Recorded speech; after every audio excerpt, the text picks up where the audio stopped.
I am really delighted to welcome.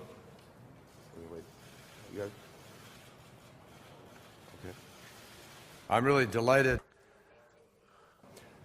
my friend Foreign Minister Kishida back to the State Department this afternoon and to return the favor after Fumio hosted Secretary Hagel and me last October in Tokyo when we had our meetings of Defense and State Department jointly in what we call the 2+2. The United States and Japan relationship has really long been the cornerstone of the regional peace and security of that region, and it's also a cornerstone of President Obama's Asia rebalance. And I share the President's goal for a stronger, renewed presence throughout the Asia-Pacific. The President and I share the belief that we simply cannot achieve the goals that we want to achieve in that region and globally without ironclad guarantees between the United States and Japan, between our governments, and just as importantly, between our peoples. Last fall, when Secretary Hagel and I traveled to Tokyo to meet with our Japanese counterparts, we agreed to update our bilateral defense guidelines, which it is worth noting had not been done since 1997. Today, Fumio and I had the opportunity to continue discussing how we will modernize our security alliance and set out a roadmap for decades to come. This process will help us continue to respond quickly to natural disasters, the way that our nations delivered aid to the Philippines very soon after the Haiyan typhoon hit. And closer security collaboration will also help our nations to continue countering the threat from North Korea and to address our regional security challenges. This morning, I also underscored that the United States remains as committed as ever to upholding our treaty obligations with our Japanese allies. That includes with respect to the South China Sea, the East China Sea. The United States neither recognizes nor accepts China's declared East China Sea ADIZ, and the United States has no intention of changing how we conduct operations in the region. We are deeply committed to maintaining the prosperity and the stability in the Asia-Pacific, and that won't be possible without respect for international law, including freedom of navigation and overflight as set out in the international law of the sea. We've been very grateful for Japan's partnership, not only in the region, but increasingly around the world. Japan is helping in Afghanistan, in South Sudan, in Syria, in Haiti, in our efforts to be able to try to prevent a nuclear-armed Iran and elsewhere. And we address these issues in our discussions today. I'm also very grateful personally for Prime Minister Abe's commitment made when we were there and for Fumio following through on efforts to help with the Palestinian Economic Initiative. And Japan has made a very serious commitment to help develop the livelihood and economic opportunity for people in the Palestinian territories. This morning, I also congratulated the Foreign Minister on Japan's recent ratification of the Hague Abduction Convention. Japan has made some remarkable strides when it comes to supporting human rights and also promoting women's empowerment. And this is another area that we're very proud and pleased to be able to partner with them on.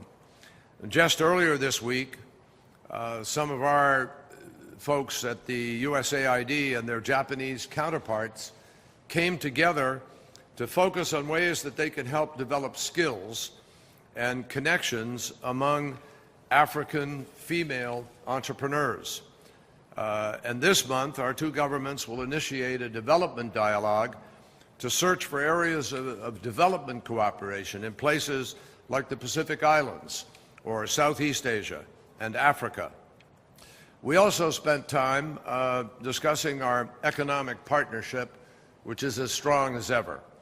The United States welcomes Japan's economic rejuvenation, and we view Japan as a critical trading partner for us, and also their success in this rejuvenation is a model, a positive model, for the rest of Asia. Japanese businesses have long been a top investor in the United States economy, setting up corporate headquarters and stores and factories throughout our country and creating American jobs in the process. Every day, 650,000 people in the United States go to work for Japanese companies. But we also know there is still untapped potential for growth. This afternoon, we discussed significantly our number one economic priority, which is the Trans-Pacific Partnership. And as the world's two largest free market economies, the United States and Japan, clearly have a strategic stake in getting the TPP off the ground.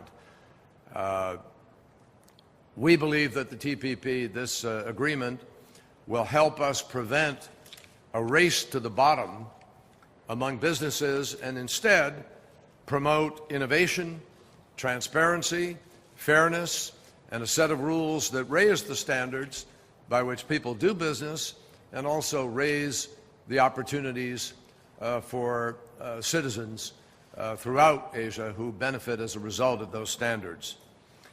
Both Fumio and I agreed today that finalizing the TPP is one of the most important things that we can do for our country's economic futures. And there are still a few issues left where we need to work through them. We talked about those today. But once we do it, that agreement will mean more jobs, more growth, greater stability, and greater security, not just for the United States and Japan, but throughout the Asia-Pacific region. So it's a great pleasure for me to have Foreign Minister Kishida here today to build on our close working relationship, and between our economic opportunities, our security collaboration, redoubled focus on human rights, a commitment to international rules of the road, and growing people-to-people ties, particularly among our nation's students, I believe this could be really a transformative year, certainly a transformative period for the U.S.-Japan global partnership. And I am looking forward to continuing to work on our shared goals and vision. Thank you very much. Fumio.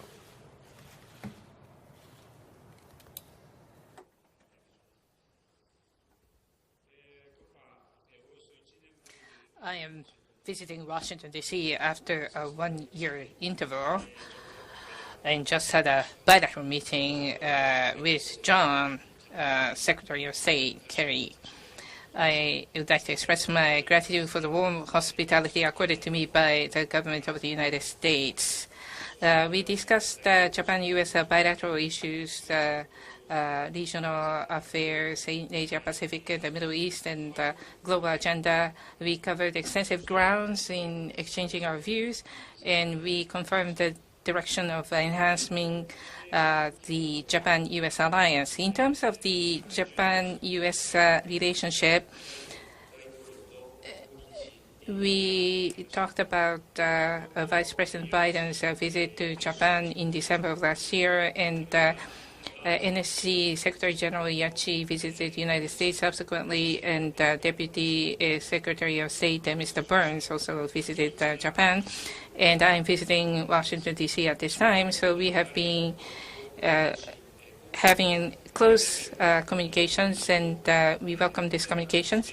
And we have agreed to have seamless exchanges at the high level going forward.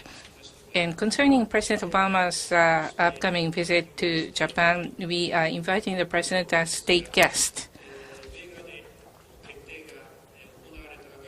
But when the United States makes its decision, the Japanese side will cooperate so that we will be able to make sure that President Obama's visit to Japan is a great success.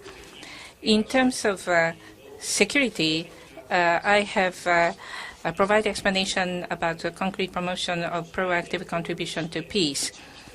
And we concurred that Japan and the United States will cooperate with each other to make a more proactive contribution to the peace and stability in the region and the international community. Concerning relocation of Futenma Marine Corps Air Station, and amongst others, we welcome that there is steady progress being achieved in terms of realignment of U.S. forces in Japan. So in that context, we confirmed the holding of the first round of negotiations on February 11th with regard to the supplementing agreement on the environment for SOFA, the Status of Forces Agreement, and we will be making the efforts for the early conclusion of these negotiations.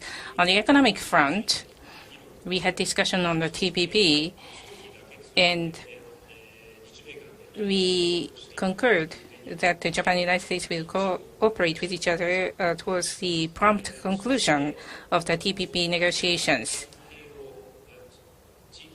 Concerning Asia-Pacific regional situation, first, we had an exchange of views on the situation pertaining to North Korea, and towards the goal of denuclearization of North Korea, we confirmed that there will be collaboration amongst the three countries of Japan, United States, and Republic of Korea.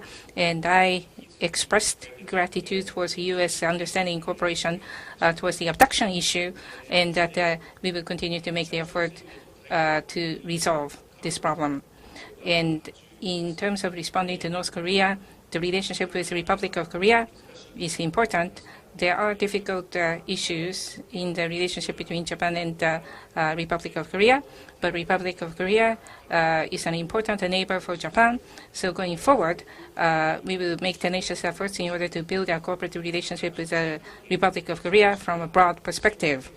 Concerning the relationship between Japan and China, there is no change in the major direction that we'll be aiming for mutually beneficial relationship based on common strategic interests. However, with regard to China's attempt to change the status quo by coercion or intimidation in Senkaku Islands and South China Sea, we agreed that we will respond calmly and with resolve, particularly with regard to announcement of the air defense certifications. We will not be able to accept this, and that we can never condone actions which threaten the safety of civilian aircrafts. And bearing in mind the possibility of expanding similar measures to other regions, we agreed to continue close monitoring and surveillance of the situation. We also had an exchange of views on Southeast Asia as well as in the Middle East, and confirmed the Japan-U.S. cooperation. On global agenda, we agreed to have further concrete cooperation in terms of development cooperation and assistance to women. Such Japan-U.S. cooperation goes beyond the bilateral agenda, but it also covers Asia-Pacific regional affairs and the Middle East situation and global agenda. And by the holding of this bilateral meeting today, we have been able to confirm that the Japan-U.S. alliance is unfaltering and a robust one. So in the future, Japan, based on the proactive contribution to peace, would like to continue to cooperate with the United States over broad areas so that we'll be able to contribute to peace and stability in the region and the international community. Yes, thank you for your attention. Summary, I think. And I'll just say at the end, as we unfortunately, we don't have time to take questions, either of us today, unfortunately. But we both agreed that there is enough on the table and that some of these issues require some further discussion. So we will make certain that we're going to meet before too much time passes so we can continue this conversation. There are a lot of issues, obviously, that, and I'm going out next week to the region. I will be visiting China, among other countries. We talked about that relationship and the need to accentuate and articulate the road forward with respect to North Korea. We are both in agreement on that. So a lot that we agreed on, but we have a continuing dialogue, and I'm very grateful to the effort that Fumio made to be here today, and this conversation will continue. Thank you all very, very much. Thank you. Thank you, my friend. Thank you. Mr. Secretary, Mr. Minister, right